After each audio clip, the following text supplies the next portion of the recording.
নমস্কার বন্ধুরা, রান্নায় বাঙালিয়ানায় আপনাদের স্বাগত। আজকে মাছের মাথা দিয়ে বাঁধাকপি একদম নতুন পদ্ধতিতে বানিয়ে দেখাবো আপনাদের।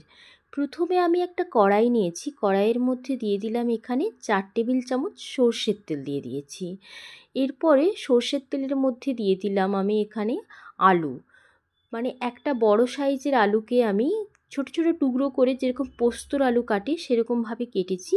কেটে ভালো করে একদম একটু ভেজে নেব, নুন হলুদ ছাড়াই ভেজে নিতে হবে। নুন হলুদ ছাড়া ভেজে তুলে নিব।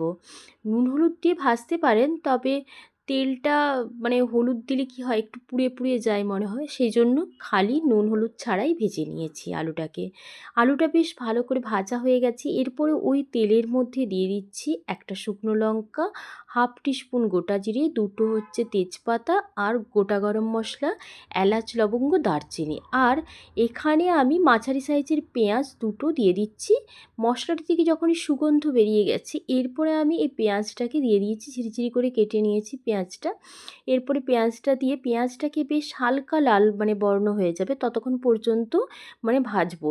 মানে খুব বেশিও মানে একদম ভেজে নেব না, মানে একেবারে অল্প পরিমাণ, বেশ একটু বাদামি কালার এসে ততক্ষণ পর্যন্ত ভাজবো। এরপরে লবণ দিয়ে দিলাম। লবণ দিয়ে দেওয়ার পর ভালো করে একটু নেড়ে চেড়ে নিচ্ছি। এখন দেখতে পাচ্ছেন একদম হালকা মানে ভেজে নিয়েছি, বেশ একটু লাল লাল হয়ে গেছে। এরপরে আমি এখানে আদা রসুন দেব। রসুনের পরিমাণ এখানে বেশি আর আদার পরিমাণ কম। এখানে 2 টেবিল চামচ আমি আদা রসুন পেস্ট দিয়েছি, রসুনের পরিমাণ বেশি দিয়েছি, আদার পরিমাণ কম দিয়েছি। এরপরে হচ্ছে এটা ভালো করে আবারও আমি মিশিয়ে নিচ্ছি। ফ্লেমটা কিন্তু এখন মাঝারি রাখতে হবে, খুব একটা হাই ফ্লেমে ভাজবো না, তাহলে মশলাটা পুড়ে যেতে পারে। এরপরে আমি এখানে 1 টেবিল চামচ হলুদটাকে আমি একটু জলের মধ্যে ভালোভাবে মিশিয়ে নিয়েছি, মিশিয়ে নিয়ে দিয়ে দিলাম। এরপরে এখানে লঙ্কার গুঁড়ো দিয়ে দিচ্ছি 1 টেবিল চামচ। লঙ্কার গুঁড়োটা প্রথমে হাফ দিয়েছিলাম, তারপর আরও একটু দিলাম। দেওয়ার পর ভালো করে আমি এটাকেও নেড়ে চেড়ে নিচ্ছি। নেড়ে চেড়ে নিয়ে বেশ ভালোভাবে কষিয়ে নেব। মশলাটা কষাতে কষাতেই রান্নাটা করতে হবে, মানে একেবারে সব দিয়ে দেওয়া যাবে না, একটু করে করে কষিয়ে নিতে হবে, তারপরে মানে এক একবার মশলাগুলো দিতে থাকতে হবে পরপর। এরপরে 2 টেবিল চামচ এখানে টক দই দিয়ে দিলাম। 1 টেবিল চামচ এখানে আমি দিয়ে দিচ্ছি টমেটো সস। এরপরে দিয়ে দেব হচ্ছে এখানে একটা টমেটো কুচি, মাঝারি সাইজের একটা টমেটো কুচি দিয়ে দিলাম। দিয়ে দেওয়ার পর এগুলোকে ভালো করে নেড়ে চেড়ে নিতে হবে। টমেটোটা গলে যাওয়া পর্যন্ত অপেক্ষা করতে হবে, মশলাটা কষানো। আর এদিকে এখানে যে হচ্ছে টমেটো সসটা দিয়েছি তার কাঁচা গন্ধটাও চলে যাবে, সেদিকেও লক্ষ্য রাখতে হবে। তাই জন্য এটা একটুখানি বেশ ভালোভাবে কষাতে থাকতে হবে। তাই এটা একটু মানে সময় ধরে কষিয়ে নিতে হবে। এখন আমি দিয়ে দিচ্ছি এখানে হাফ টেবিল চামচের মতো ঘি। ঘিটা এইখানেই দেবেন, মানে তবেই বেশ অন্যরকম, মানে এই মশলার টেস্টটা বেশ ভালোভাবে খুলবে। এরপরে দিয়ে দিচ্ছি এখানে গোটা গরম মশলা বাটা, এটা আমি বেটে দিয়ে দিচ্ছি। এখানে চাইলে আপনারা গুঁড়ো গরম মশলা ব্যবহার করতে পারেন, আমি এখানে গোটা গরম মশলা বেটে দিয়েছি। এরপর বাটা মশলার স্বাদ একটু বেশি ভালো হয় সেই জন্য। এরপরে নেড়ে চেড়ে নিচ্ছি। এরপরে এখন কষানো আমার হয়ে গেছে দেখতে পাচ্ছেন। এখন আমি মাছের মাথাটা এখানে অ্যাড করব।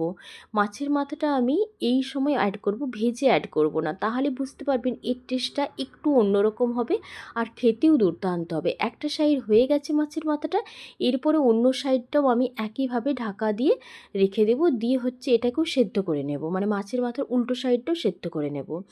আর এই রেসিপিটা যদি আপনাদের ভালো লেগে থাকে তাহলে কিন্তু আমাকে লাইক করবেন, আর কমেন্ট করে কিন্তু অতি অবশ্যই জানাবেন বন্ধুরা যে রেসিপিটা আপনাদের কেমন লাগছে, এই নিত্য নতুন রেসিপিগুলো দেখতে আপনাদের কেমন লাগছে। এরপরে আমি হচ্ছে দু সাইডটাই হয়ে গেছে, এরপরে মাছের মাথাটা একদম নরম হয়ে গেছে। এখন আমি খুন্তির সাহায্যে ভেঙে নিচ্ছি। খুন্তির সাহায্যে মাছের মাথাটাকে ভেঙে নিলাম। ভেঙে নেওয়ার পর এরপরে হচ্ছে এটা আবারও হচ্ছে একটু নেড়ে চেড়ে নেব, একটু কষাবো কিছুটা পরিমাণ। মাছের মাথাটাও বেশ ভালো করে একটু কষিয়ে নেব মশলাটার সাথে। এখন হচ্ছে কষানো হয়েই গেছে।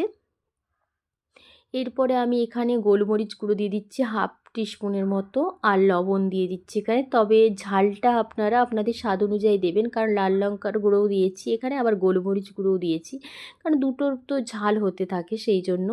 এরপরে আবারও নেড়ে চেড়ে নিচ্ছি।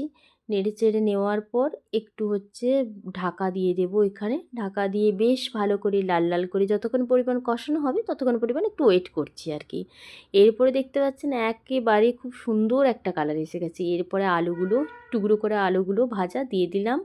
আর দিয়ে দিচ্ছি এখানে এই যে বাঁধাকপি। বাঁধাকপিটা এখানে মানে অর্ধেকটা নিয়েছিলাম, অর্ধেকটার একটু কম নিয়েছি। মানে একটা সাইড একটু বেশি রেখে দিয়েছিলাম, আর একটা সাইড একটু যেটা একটু এক মানে অন্য সাইডের ফালিটা একটু অল্প মানে কেটে ফেলেছিলাম, সেই দিকটা নিয়েছি। মানে অর্ধেকটা নিইনি, কমই নিয়েছি। কারণ আলুটার পরিমাণটা আর বাঁধাকপির পরিমাণটা ঠিকঠাকভাবে মানে পরিমাপটা নিতে হবে। মানে বাঁধাকপি অনেকটা দিয়ে দিলাম আর আলু কম দিলাম, সেক্ষেত্রে টেস্টটা অতটা ভালো হয় না আর মাখো মাখো হয় না রান্নাটা। সেই জন্য বাঁধাকপির সঙ্গে আলুর পরিমাণটা একটু দেখে শুনে দিতে হয়। এরপরে এটা নেড়ে চেড়ে নিচ্ছি। নেড়ে চেড়ে নিয়ে এরপরে আলু আর বাঁধাকপিটাকে সেদ্ধ করতে থাকতে হবে। এখন ভালো করে নেড়ে চেড়ে নিলাম। এরপরে ঢাকা দিয়ে দিয়েই সেদ্ধ করব রান্নাটা। ঢাকা দিয়ে এরপর ঢাকা দিয়ে দিচ্ছি। এরপর থেকে মানে এই সবজিটা থেকে বেশ জল বেরোবে, ওই জলেই কিন্তু খুব ভালো সেদ্ধ হয়ে যাবে। আর জল দেবো না, তাই ফ্লেমটাকে একদম লো করে দিচ্ছি। লো করে নিলে কি হবে যে আর জল দেওয়ার প্রয়োজন হবে না। ওই যে জলটা বেরোবে সবজি থেকে সেটা দিয়েই এটা বেশ ভালোভাবে সেদ্ধ হতে থাকবে, মানে আলু আর বাঁধাকপিটা। এরপরে আবারও নেড়ে চেড়ে নিয়ে একই পদ্ধতিতে ঢাকা দিয়ে দিই। একটু সময় লাগবে, একটু বাঁধাকপি আলুটা ভালো করে যাতে সেদ্ধ হয়।